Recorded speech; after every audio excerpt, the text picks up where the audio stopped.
जो हमारा स्पेशल बच्चा है उसकी ज़्यादा इन्वॉल्वमेंट की, उसकी कुछ ऐसी एक्टिविटीज़ हों जिससे वो ज़्यादा हमारे साथ इन्वॉल्वमेंट कर पाए या हम उसके साथ इन्वॉल्व हो पाएँ, उसके बारे में आप कुछ बताइए। यस, बहुत ही सुंदर प्रश्न है ये। एक्चुअली अभी हम सभी देख रहे हैं कि ये मीडिया का ज़माना है, तो अगर हम राइट वे में सर्च करें, रिसर्च करें, तो हमें ऐसी बहुत सारी एक्टिविटीज़ मिल जाएगी कि जिनसे उन बच्चों की जो सेंसरी ऑर्गन्स है उसको मैक्सिमम एक्टिव कर सके।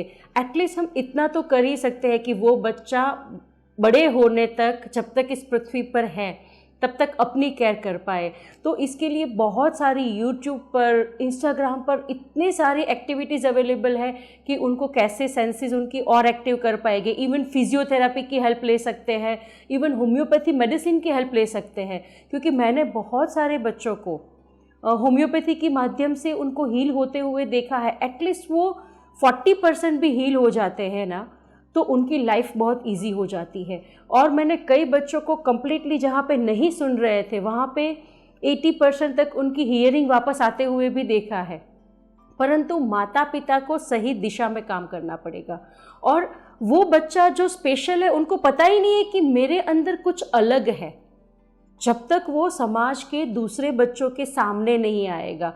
और जनरली होता ऐसा है कि इन बच्चों को पेरेंट्स समाज के सामने आने भी नहीं देते हैं, क्योंकि वो बच्चों के लिए ही डिफ़िकल्टी होने वाली है। इसीलिए पेरेंट्स का ये डिसीजन भी कहीं ना कहीं सही है, परंतु एक लेवल पे उस बच्चे को समाज को फेस करना ही पड़ता है।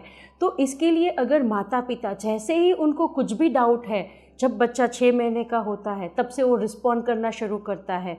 रिस्पॉन्ड तो खैर बच्चा अभी जन्म के बाद से 2-3 दिन में ही शुरू कर देता है।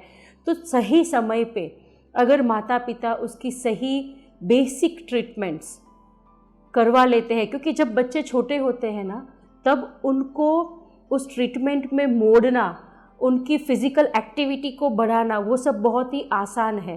क्योंकि अगर कोई छोटा पौधा है ना, तो वो कभी तूफ़ान में नहीं निकलता है, परंतु अगर कोई बड़ा पेड़ है जो अड़ के खड़ा है, वो तूफ़ान आने पे अंदर से ही निकल जाता है। पौधा फ्लेक्सिबल होता है, तो वैसे ये छोटे बच्चे बहुत ही फ्लेक्सिबल होते हैं। तो सही समय पे अगर उनकी सही ट्रीटमेंट होती है और पेरेंट्स सही समय पे उन बच्चों के ऊपर पूरा ध्यान देंगे, तो वो बच्चे के अंदर 40 to 50% पेरेंट्स बेटरमेंट ला सकते हैं और उन्हें खुद के ऊपर निर्भर बनाने के लिए जीवन भर वो बच्चा एटलीस्ट खुद का ध्यान रख सके, उतना निर्भर बना सकते हैं।